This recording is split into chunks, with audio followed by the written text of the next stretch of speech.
नमस्कार, सत्यदर्शन न्यूज मध्ये आपले स्वागत आहे। मी पायल शहा। एक नजर टाकूया आजच्या ठळक घडामोडीवर। आधीच सुनावणी झाली असती तर शिंदेंचं सरकार आलंच नसतं।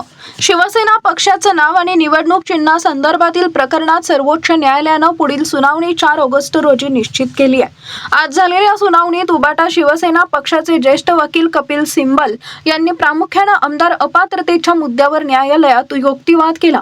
युक्तिवादादरम्यान कपिल सिब्बल यांनी न्यायालयाला सांगितले की जर आमदार अपात्रतेच्या प्रकरणावर वेळेत निर्णय झाला असता तर एकनाथ शिंदे यांच्या नेतृत्वाखालील सरकार स्थापन होण्याची वेळच आली नसती।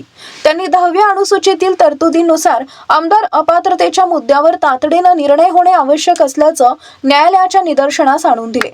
सुनावणीनंतर माध्यमांशी बोलताना उबाटा शिवसेना पक्षाचे खासदार अनिल देसाई यांनी माध्यमांसमोर म्हणाले की उद्धव बाळासाहेब ठाकरे जे शिवसेना पक्षाचे पक्षप्रमुख आहेत त्यांचीच आहे आणि तो खोडण्याचा जो परिणाम किंवा तो खोडण्याचा जो प्रयत्न ज्यांनी केला तो मला वाटतं आता या सुनावणीनंतर नक्कीच हाणून पाडण्यात येईल।